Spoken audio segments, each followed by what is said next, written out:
आपके TV screen पर चल रही ये तस्वीर इस ओर इशारा करती है कि देखने में भोला भाला नजर आ रहा ये इंसान अंदर से कितना शातिर है। भोली सी सूरत में नजर आ रहे इस बंदे की हरकत का अंदाजा इस बात से लगाया जा सकता है कि पुलिस और स्वास्थ्य विभाग की आंखों में धूल झोंक कर सफेद पोश होने का भी ढोंग कर रहा था। नोएडा पुलिस और स्वास्थ्य विभाग की पकड़ में आते ही इसकी हर हरकत सामने आ गई।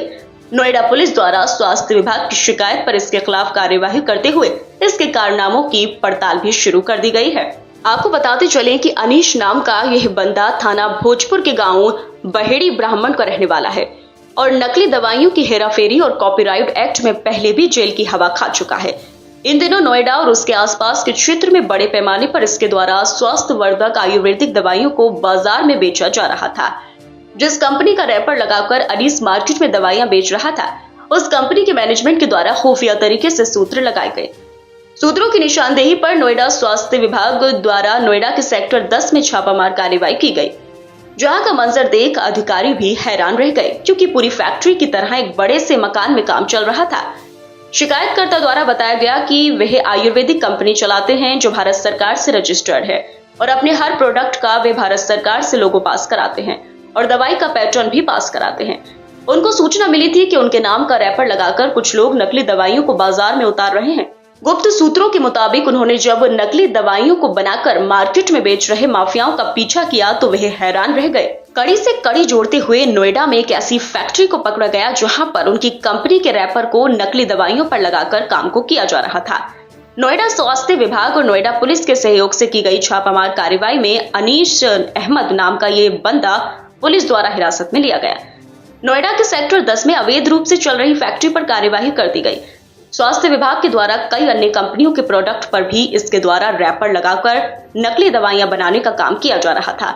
कंपनी के मैनेजिंग डायरेक्टर द्वारा बताया गया कि हम लगातार मार्केट में ये प्रयास कर रहे थे कि आखिर कौन उनके नाम का इस्तेमाल कर रहा है और कैसे नकली दवाइयों को मार्केट में उतार रहा है।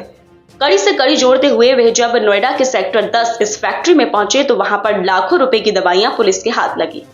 स्वास्थ्य विभाग की टीम ने नोएडा पुलिस के सहयोग से सभी को जब्त कर इस नकली नटवरलाल अनीस अहमद को हिरासत में लिया और कानूनी प्रक्रिया को शुरू कर दिया। अनीस अहमद नाम का ये व्यक्ति पहले भी कई बार नकली मेडिसिन के मामले में जेल जा चुका है, लेकिन इस बार मिली लाखों करोड़ों रुपए की दवाइयां इस ओर इशारा करती हैं कि इसका नेटवर्क काफी बड़ा और पुराना है और कुछ लोग इसके सहयोग से और भी काम करते हैं, जिनका नोएडा पुलिस और नोएडा स्वास्थ्य विभाग पता लगाने का काम कर रहा है। भोली सी सूरत वाले इस अनीस नाम के बंदे के द्वारा देश की उन कंपनियों को टारगेट किया जाता है जो स्वास्थ्य वर्धक दवाइयां बना रही हैं और मार्केट में जिनका नाम अच्छा चल रहा है। स्वास्थ्य वर्धक दवाइयों की नकली मार्क बनाकर ये उन दवाइयों के रैपर लगाकर मार्केट में उतार रहा है। कम रेट पर दवा मार्केट में बेचकर मोटा मुनाफा कमा रहा था।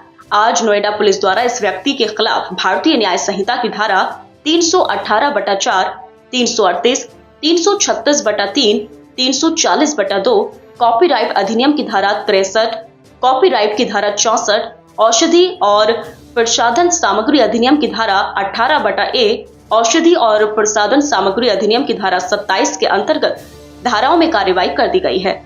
साथ ही समाचारों के माध्यम से इस नटवरलाल अनीस अहमद के नेटवर्क को लेकर भी सूचना का प्रसारण किया गया है कि ऐसे लोगों से हमेशा सावधान रहें जो गलत तरीके से जनता के हकों का हनन कर रहे हैं, सरकार को धोखा दे रहे हैं और मार्केट में गलत तरीके से नकली दवाइयों को बेचने का काम कर रहे हैं।